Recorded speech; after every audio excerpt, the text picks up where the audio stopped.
We're going to start a new series today.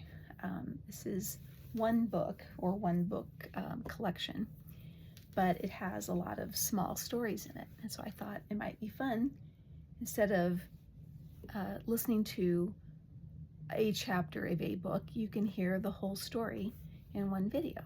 We'll see how it goes. Anyway, this is from my book house, Up One Pair of Stairs, which is volume 3. And the first one we're going to read is called The Cap That Mother Made, which is a Swedish tale. Once upon a time, there was a little boy named Anders, and he had a new cap. A prettier cap was never seen, for his mother herself had knit it, and who could ever make anything half so nice as mother? The cap was yellow, except a small part in the middle. That was blue, for there had not been enough yellow yarn to make it all, and the tassel was blue. Anders' brothers and sisters walked about admiring him. Then he put his hands in his pockets and went out for a walk, for he was altogether willing that everyone should see how fine his mother had made him. The first person he met was a farmhand, walking beside a cart loaded with peat and bidding his horse gee up. When he saw Anders' new cap, the farmhand made a bow so deep that he bent nearly double, but Anders trotted proudly past him, holding his head very high. At the turn of the road he came upon Lars, the tanner's boy. Lars was such a big boy that he wore high boots and carried a jackknife. But oh, when he saw that cap, he stood quite still to gaze at it, and he could not help going up to Anders and fingering the splendid blue tassel. "I'll give you my cap for yours," he cried, "and my jackknife besides." Now this knife was a splendid one, and Anders knew that as soon as one has a jackknife, one is almost a man. But still he would not for all the world give up for the knife the cap which mother had made. "Oh no, I could not do that," he said, and then he nodded goodbye to Lars and went on his own way. Soon after this, Anders met a queer little lady. She curtsied to him until her skirts spread out about her like a balloon, and she said, "Lad, you are so fine. Why do you not go to the king's ball?" "Yes, why do I not?" thought Anders. "With this cap I am altogether fit to go and visit the king." And off he went.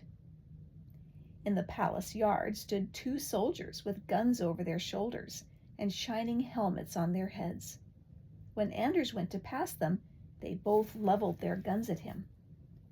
"Where are you going?" asked one of the soldiers. "I am going to the king's ball," answered Anders. "No, you are not," said the other soldier, trying to push him back. "Nobody can go to the king's ball without a uniform." But just at this moment, the princess came tripping across the yard, dressed in a white satin gown with ribbons of gold. "This lad has no uniform, it's true," she said, "but he has a very fine cap, and that will do just as well. He shall come to the ball." So she took Anders by the hand and walked with him up the broad marble stairs, past the soldiers who stood on every 3rd step, through magnificent halls where gentlemen and ladies in silk and velvet were waiting about. And wherever Anders went, all the people bowed to him, for, as like as not, they thought him a prince when they saw what it was that he wore on his head. At the farther end of the greatest hall, a table was set with long rows of golden plates and goblets. On huge silver platters were piles of tarts and cakes. The princess sat down under a blue canopy with bouquets of roses on it, and she bade Anders to sit in a golden chair by her side. "But you must not eat with your cap on your head," she said, and she started to take it off.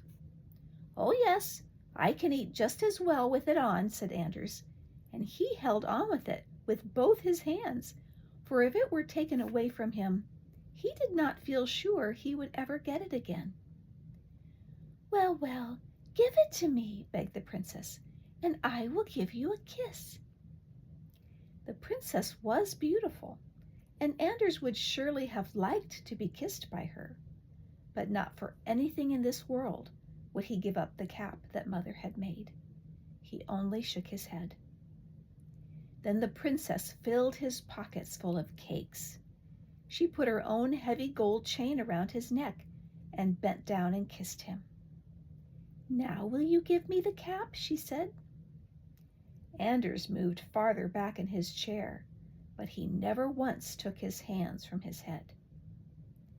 Then the doors were thrown open, and the king himself entered, accompanied by men in glittering uniforms and plumed hats. The king wore a mantle of blue velvet, bordered with ermine, and he had a large white gold crown on his head. When he saw Anders in the golden chair, he smiled. "That's a very fine cap you have," he said. "So it is," said Anders. "It is made of Mother's best yarn, and she has knit it herself, and everyone wants to get it away from me." "But surely you would like to change caps with me," said the king, and he lifted his shining gold crown from his head. Anders said never a word, but when the king came nearer to him, with his gold crown in one hand and the other hand outstretched toward that beautiful cap, then, with one jump, Anders was out of his chair.